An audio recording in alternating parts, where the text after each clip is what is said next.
Hi everyone, welcome again. कल हमने किया था ईमेल, जिसको कि आप इलेक्ट्रॉनिक मेल बोलते हो, जिसमें क्या होता है कि आप मैसेज को सेंड और रिसीव कर सकते हो ऑन द इंटरनेट। वो एक फंडामेंटल वे है जिस पे आप क्या करते हो, मैसेज सेंड और रिसीव करते हो with the help of internet. तो आज हम करेंगे इलेक्ट्रॉनिक बैंकिंग, जिसको आप ई बैंकिंग भी बोलते हो। इसको क्या कहते हैं, आल्सो कॉल्ड इंटरनेट बैंकिंग और ऑनलाइन बैंकिंग। इसको आप इंटरनेट बैंकिंग भी कहते हो और ऑनलाइन बैंकिंग भी कहते हो। Refer to a digital platform that allow customer to conduct financial transaction via the internet.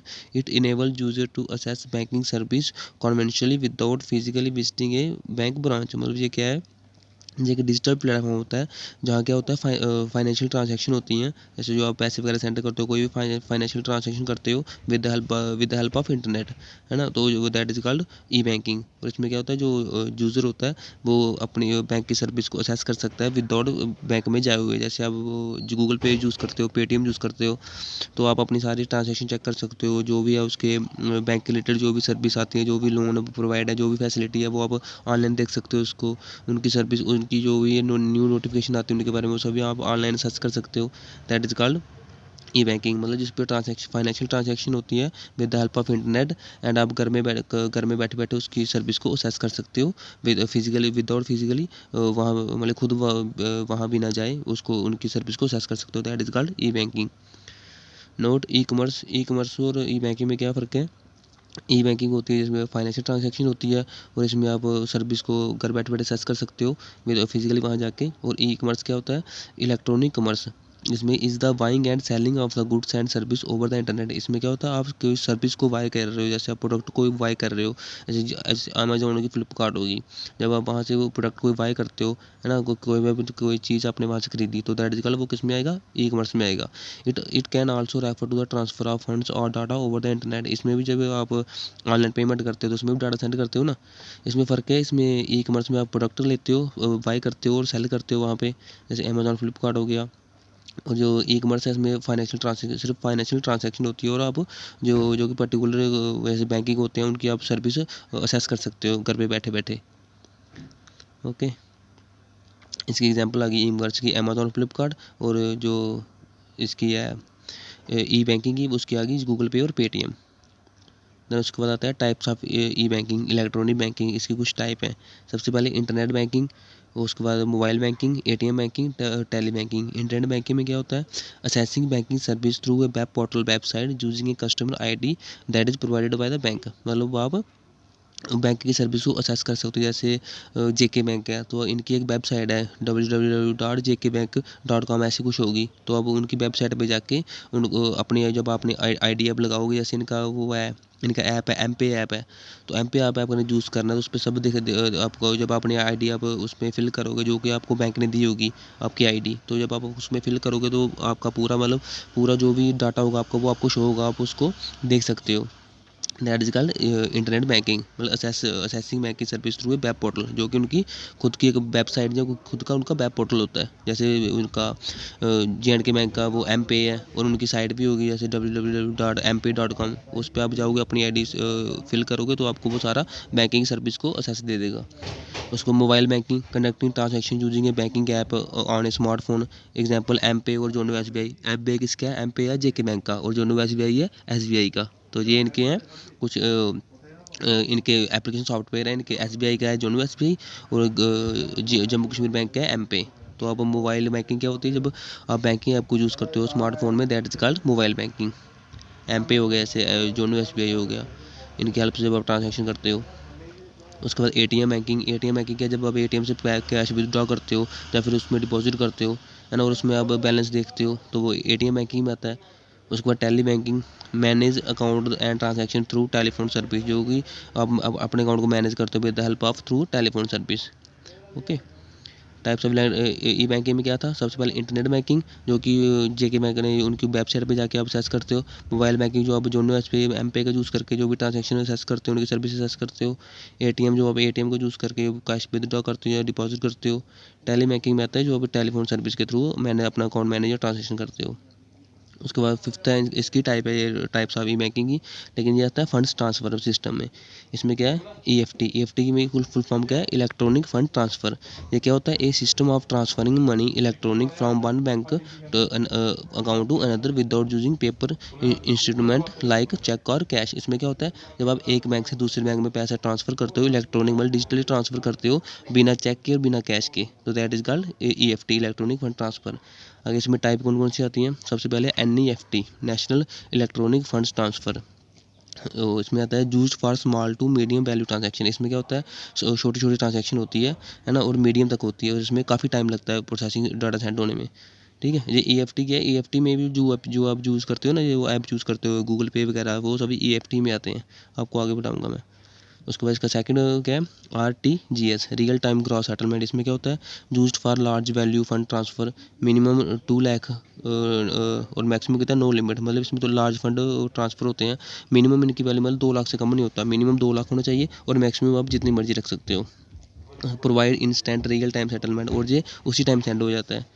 उसके बाद यूपीआई जो आप यूज़ करते हो, जो हम यूज़ करते हैं, गूगल पे, पेटीएम, फ़ोनपे जो हम यूज़ करते हैं। And instant transfer system by mobile apps, जो कि मोबाइल ऐप्स के थ्रू होती है। उसके बाद नेक्स्ट आता है आईएमपीएस, इसको इमीडिएट पेमेंट सर्विस बोलते हो। प्रोवाइड इंस्टेंट सेटलमेंट, है ना, ये 24 घंटे चलता है, और पूरे साल चलती है। यूजली हैज़ ए लिमिट, मतलब इसमें up to 5 lakh per transaction, 5 lakh से कम कोई ट्रांजेक्शन नहीं होती, जो भी ट्रांजेक्शन होगी वो 5 लाख से ऊपर ही होगी। उसके बाद नेक्स्ट आता है AEPS, Aadhaar enable payment system. इसमें क्या होता है, uses an Aadhaar number and fingerprint और इरिस स्कैन, जो कि आँखों को करते हैं, for transaction ideal for rural banking. जैसे आप कोई गांव वगैरह में जाओगे, जैसे हमारे इधर जो यूपी बिहार के लोग आते हैं, तो वो जब अपने घर में पैसे सेंड करते हैं तो वो आधार कार्ड के थ्रू करते हैं, अपना अंगूठा लगाते हैं, फिर उनके थ्रू वो पैसे सेंड करते हैं। That is called AEPS, Aadhaar enable payment system.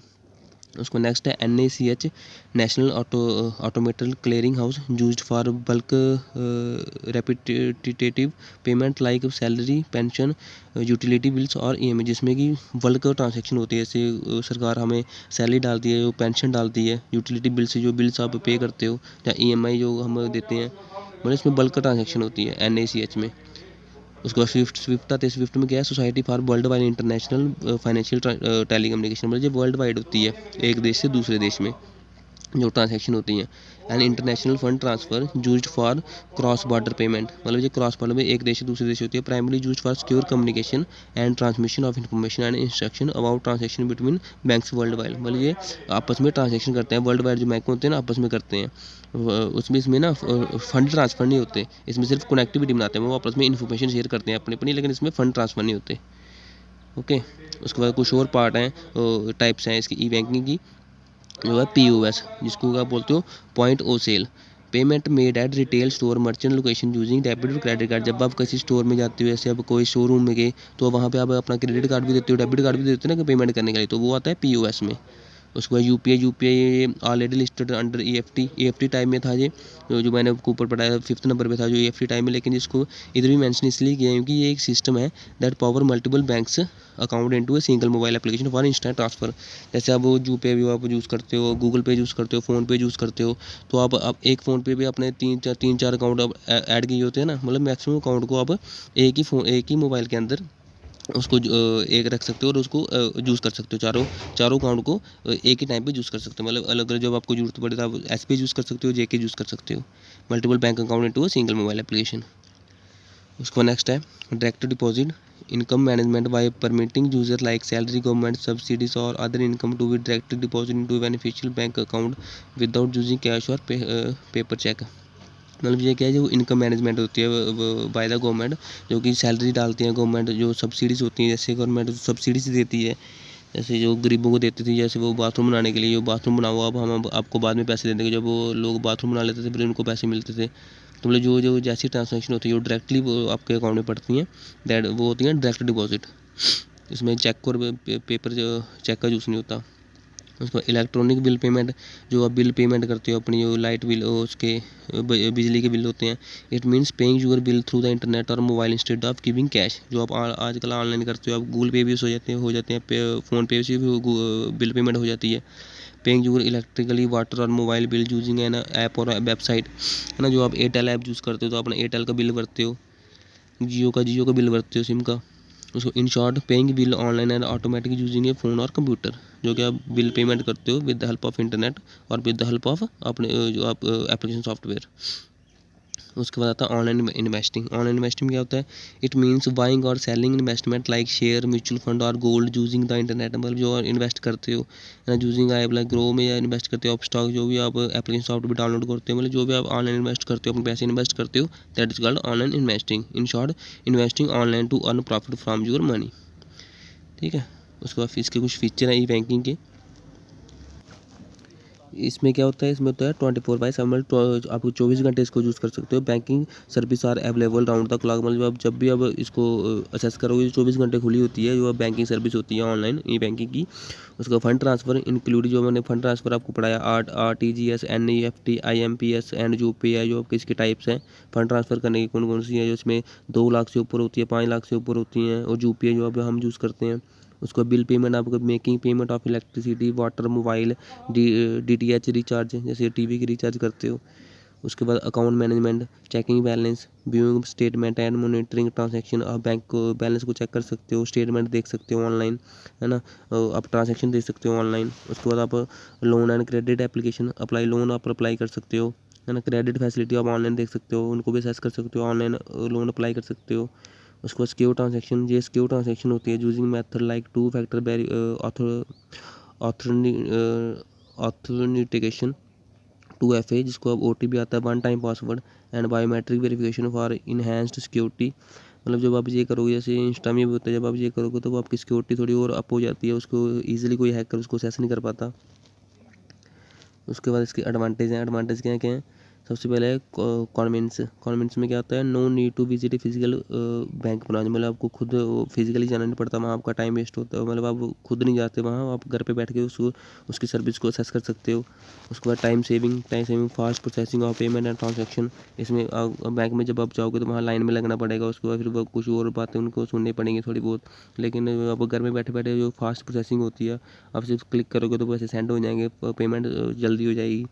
उसके बाद जब आप बैंक में जमा पैसे जमा करवाने जाते हो या कुछ उनसे निकालने, जब आप जमा करवाओगे तो आप सुबह उनको दोगे तो वो कोई 3-4 घंटे बाद आपके अकाउंट में आते हैं, लेकिन इसमें क्या ई बैंकिंग ऑनलाइन में इसमें उसी टाइम डालोगे तो उसी टाइम आ जाएंगे। उसका cost effective, reduce transaction cost for both the bank and customer, lower travel expense, है ना। जो कॉस्ट कम करते हैं, जैसे आप जाते हो तो वो उसमें भी आपके पैसे खर्च होते हैं, और जब आप वहाँ पे लाइन में लगोगे फिर उस पर फिर उनका पेन पेपर यूज़ करोगे तो उनकी भी कॉस्ट भी रिड्यूस होती है।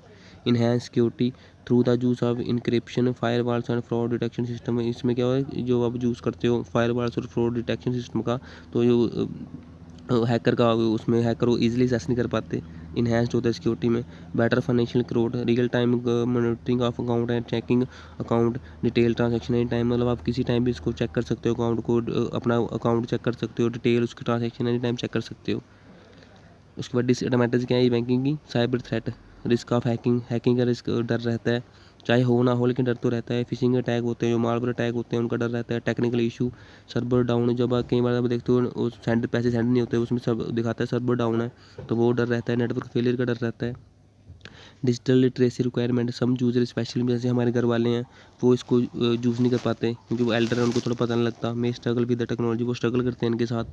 उसके बाद digital divide, not everyone has equal access technology and the internet which are can create inequality in banking service, है ना। जो जैसे सिटी में लोग रहते हैं या फिर जो ऊपर पहाड़ों में रहते हैं तो वो ये यूज़ नहीं कर पाते क्योंकि उधर नेटवर्क कम आता है, लेकिन जो सिटी वाले होते हैं वो ईजिली इसको एक्सेस कर सकते हैं, तो ये डिजिटल डिवाइड हो जाता है।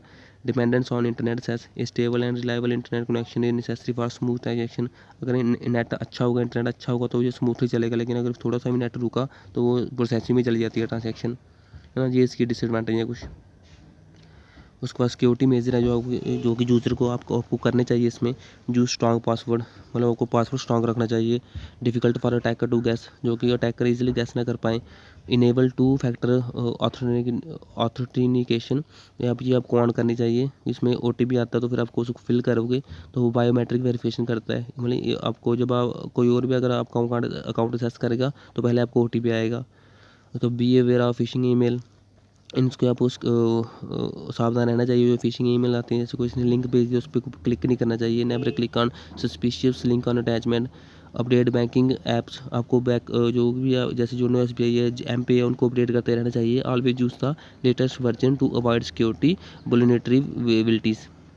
उसके बाद monitor transaction regularly, check account मतलब आपको डेली डेली बेसिस पे उसको चेक करते रहना चाहिए रेगुलर, नहीं तो 1-2 दिन के बाद उसको आप चेक करना चाहिए कि क्या चल रहा है, क्या नहीं चल रहा, आपका अकाउंट क्या है, क्या कितने पैसे हैं कितने नहीं, उसको चेक करना चाहिए। जो ये कुछ वो है सिक्योरिटी मेजर हैं जो यूज़र को यूज़ करने चाहिए। स्ट्रॉन्ग पासवर्ड रखना चाहिए, 2 फैक्टर करना चाहिए, उससे ओटीपी आता है। उनके जो फिशिंग ईमेल आते हैं उनसे सावधान रहना चाहिए। बैंकिंग को अपडेट करते रहना चाहिए और अपने अकाउंट को चेक करते रहना चाहिए।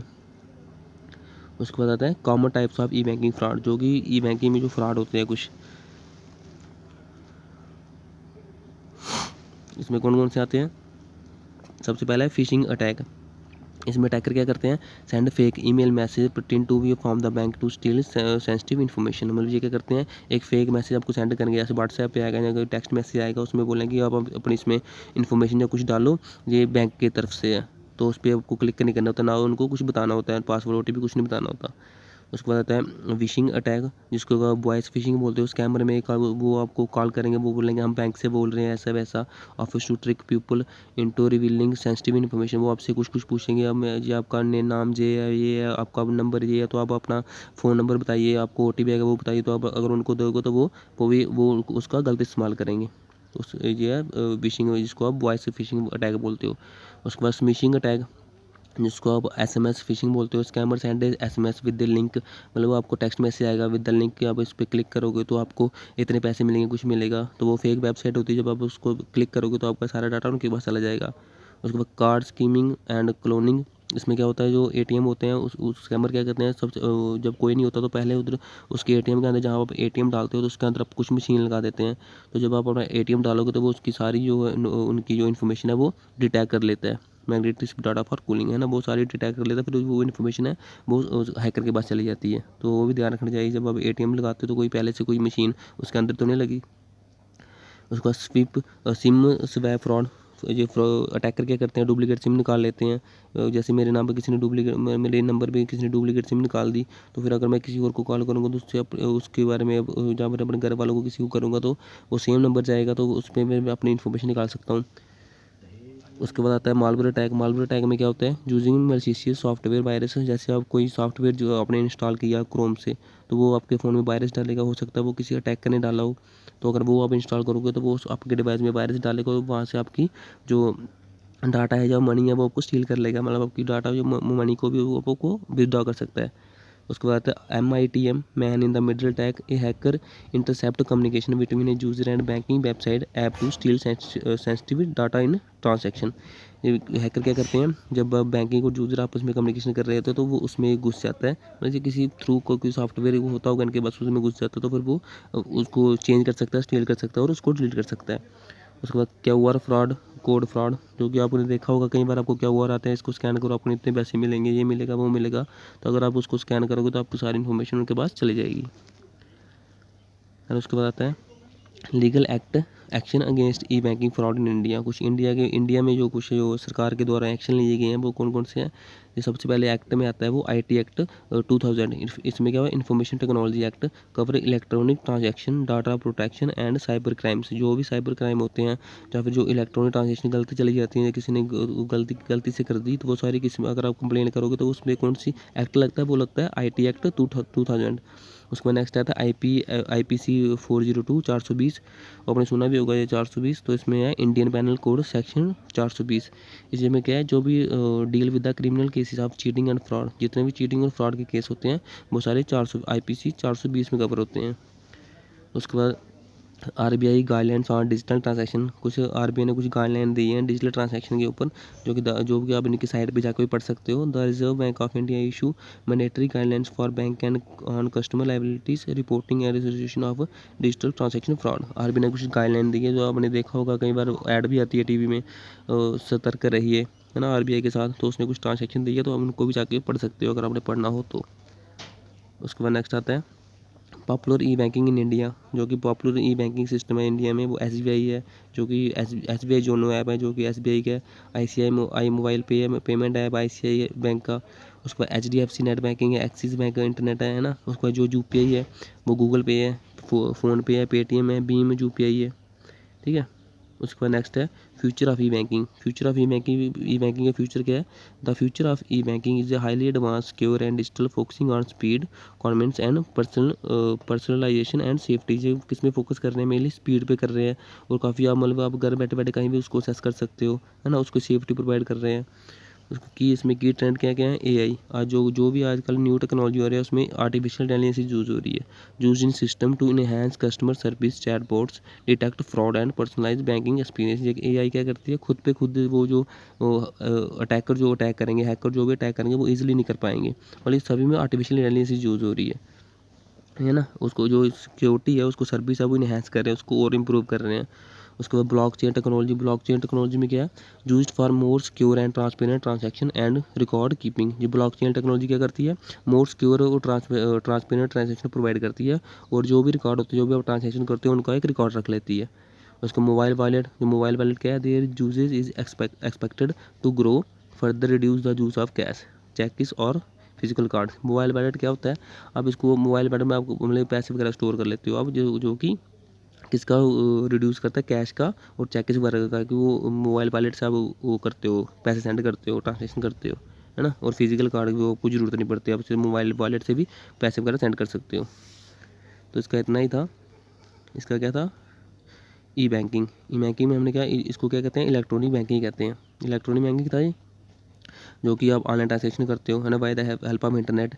जो भी विदाउट आप फिजिकली वहाँ जाए जो भी आप ट्रांजेक्शन करते हो वो सब ई बैंकिंग में आता है। और ई कॉमर्स क्या है? जो आप प्रोडक्ट बाय और सेल करते हो, जैसे अमेजॉन, फ्लिपकार्ट। टाइप्स आ गई इसकी: internet banking, mobile banking, ATM banking, tele banking. जिसकी सारी टाइप है। इंटरनेट बैंकिंग में असेस कर सकते हो सब सर्विस को, उनकी कोई वेबसाइट्स पे जाके। मोबाइल बैंकिंग जो आप एम पे यूज़ करते हो, जो एस पे यूज़ करते हो, है ना। ये बैंकिंग JK बैंक और SBI का है। उसके बाद ATM, जो आप ATM से पैसे निकालते हो, डिपॉजिट कराते हो। टेली बैंकिंग, जो टेलीफोन की सर्विस से करते हो। उसके बाद फंड ट्रांसफ़र, जो आप पैसे ट्रांसफ़र करते हो, है ना, एक बैंक से दूसरे बैंक में ट्रांसफ़र करोगे विदाउट चेक और कैश के, वो आता है EFT में। मुझे इनकी कुछ टाइप है। NEFT, इसमें स्मॉल ट्रांजेक्शन होती है, उसमें टाइम लगता है। RTGS, इसमें 2 लाख से ऊपर, 2 लाख से कम होती है, और मैक्सिमम जितनी मर्जी करो। उसके बाद UPI जो हम यूज़ करते हैं, गूगल पे, पेटीएम। उसके बाद IMPS, ये अप टू 5 लाख होती है। APS जो आधार कार्ड की हेल्प से होती है। NACH, जो कि सैलरी पेंशन जो आप डालती है सरकार। उसके बाद स्विफ्ट आती है, जो कि एक देश से दूसरे देश करनी हो, लेकिन इसमें फंड ट्रांसफ़र नहीं होता, सिर्फ कनेक्टिविटी होती है, आपस में इन्फॉर्मेशन शेयर करते हैं। उसके बाद अदर कुछ इसके पेमेंट मेथड हैं। POS, जो कि आप डेबिट कार्ड से, क्रेडिट कार्ड से करते हो। UPI मतलब 7-8 बैंक को वो आप एक ही मोबाइल एप्लीकेशन में इंस्टॉल कर सकते हो। उसको डायरेक्ट डिपॉजिट, जो गवर्नमेंट सैलरी सब्सिडीज आती हैं वो डायरेक्ट आती हैं। इलेक्ट्रॉनिक, जो आप बिल पेमेंट करते हो, ऑनलाइन इन्वेस्ट करते हो। ये फीचर क्या है? 24 घंटे खुली होती है। फंड ट्रांसफ़र कर देते हो आप, बिल पेमेंट करते हो, अकाउंट मैनेजमेंट देख सकते हो, चेक कर सकते हो, लोन अप्लाई कर सकते हो, ऑनलाइन सिक्योर ट्रांजेक्शन होती है। एडवांटेज की क्या है? मतलब आपको बैंक में जाना नहीं पड़ता, आप घर में बैठे बैठे असेस कर सकते हो। टाइम सेविंग होता है, कॉस्ट सेविंग इफेक्टिव होती है, रिड्यूस होता है जो खर्चा होता है वहाँ जाने का, टाइम बचता है। और इसमें काफ़ी सिक्योरिटी होती है, जैसे बेटर फाइनेंशियल कंट्रोल। आप किसी टाइम इसको चेक कर सकते हो, किसी भी टाइम जब आपका मन करे। लेकिन अगर आपको संडे को मन करेगा बैंक में जाओगे तो संडे बंद होगा ना, तो लेकिन आप इसमें संडे को भी देख सकते हो। डिसएडवांटेज का, साइबर थ्रेट आते रहते हैं, टेक्निकल इशू आ जाते हैं, है ना। डिजिटल लिटरेसी रिक्वायरमेंट, है ना। मतलब जो हमारे पेरेंट्स हैं वो इसको प्रॉपर्ली यूज़ नहीं कर पाते। और डिजिटल डिवाइस, जो पहाड़ों में लोग रहते हैं, सिटी में रहते हैं, उनमें डिफरेंस रहता है। सिटी वाले ज़्यादा आगे होते हैं और पहाड़ों में नेटवर्क कम आता है ना। उनका सिक्योरिटी मेजर का आपको क्या क्या ध्यान रखना चाहिए? स्ट्रॉन्ग पासवर्ड रखना चाहिए, इनेबल 2 फैक्टर जो करना चाहिए आपको, है ना, 2FA करना चाहिए। वी वगैरह जो फिशिंग ईमेल आते हैं उनसे सावधान रहना चाहिए। बैंक को जो अपडेट होते हैं बैंकिंग ऐप्स, उनको अपडेट करते रहना चाहिए, और आपको अपना बैंक को चेक करते रहना चाहिए। उसके बाद कुछ कॉमन ई बैंकिंग फ्रॉड जो है इंडिया में चल रहे हैं वो कौन कौन से हैं? सबसे पहले फिशिंग, आपको मैंने बताया, जो फेक ईमेल सेंड करते हैं, उस पर नहीं, उसको कुछ नहीं देना होता। वो जो फ़ोन करके आपको वो कॉल करते हैं कि हम जहाँ से बोल रहे हैं, वो भी फेक होते हैं। स्मिशिंग, जो आप SMS डालेंगे, कोई आपको लिंक में वो लिंक डालेंगे तो क्लिक करोगे तो वो आपका हैक कर लेंगे फ़ोन। उसको कार्ड स्कैमिंग, जो ATM जो आप चूज़ करते हो तो उससे पहले वो ATM के अंदर कुछ डाल देते हैं मशीन, तो वह सारा सेस आपका ATM का ले लेता है। उसको आपके नाम पे फेक सिम निकाल लेगा आपके सेम नंबर पे, है ना। मालवेयर टैग, जो कि वायरस आपको क्रोम पे जो जाओगे तो कोई वहाँ से क्रोम से डाउनलोड करोगे तो उसमें वायरस होता है, तो वो आप जब इंस्टॉल करोगे तो वो आपकी इन्फॉर्मेशन को स्टील कर लेता है। उसका MITM, man in the middle tag, जो आप जब यूज़र और बैंकिंग आपस में कम्युनिकेशन करते हैं तो जो अटैकर उसमें इंटरसेप्ट करते हैं बीच में डाटा को स्टील करने के लिए या डिलीट करने के लिए। उसको QR कोड आप कई बार देखो QR कोड देते हैं, वो इसको स्कैन करो, आपको कितने पैसे मिलेंगे, तो वो नहीं करना चाहिए। ये कुछ सिक्योरिटी वो है, वो मेन कुछ फ्रॉड है जो कि यूज़र को ध्यान में रखना चाहिए, ऐसा नहीं करना चाहिए। लेकिन एक्शन क्या क्या IT एक्ट 2000, जिसमें कि इलेक्ट्रॉनिक ट्रांजैक्शन या वो डाटा प्रोटेक्शन साइबर क्राइम के रिलेटेड कवर की जाता है। 420 में क्या होता है, जो चीटिंग फ्रॉड होते हैं उनको कवर की जाता है, और आपको वो RBI गाइडलाइन पढ़ लेनी चाहिए। अगर आपको कुछ ज़्यादा जानना है तो वो आप पढ़ सकते हो। RBI गाइडलाइन, RBI ने जो गाइडलाइन दी है under digital transaction. Popular E banking in India कौन कौन से हैं जो बैंक ऐप्स हैं, वो SBI है, SBI जोनो, ICI मोबाइल ऐप है, HDFC है, और M-Pay भी है। और जो UPI वॉलेट है वो गूगल पे है, फ़ोनपे है और पेटीएम है। उसके बाद फ्यूचर क्या है इसका, जो आप देख रहे हो कि इसको काफ़ी स्पीड में आप कर सकते हो, है ना, और घर में बैठे बैठे सर्च कर सकते हो। काफ़ी सेफ्टी आ रही है, और इसमें AI का यूज़ हो रहा है ना। ब्लॉकचेन टेक्नोलॉजी आ रही है, इसमें कि आप सिक्योर और ट्रांसपेरेंट ट्रांजेक्शन में स्मूथली हो जाती है, और जो भी आप ट्रांजेक्शन करते हो उसका एक रिकॉर्ड रहता है। मोबाइल वॉलेट जो आप यूज़ करते हो कैश और चेक का रिड्यूस करने के लिए, है ना, दैट इज़ कॉल्ड। तो ये था इलेक्ट्रॉनिक बैंकिंग। तो कल के टॉपिक में हम करेंगे नेक्स्ट टॉपिक। तब तक के लिए बाय बाय, टेक केयर।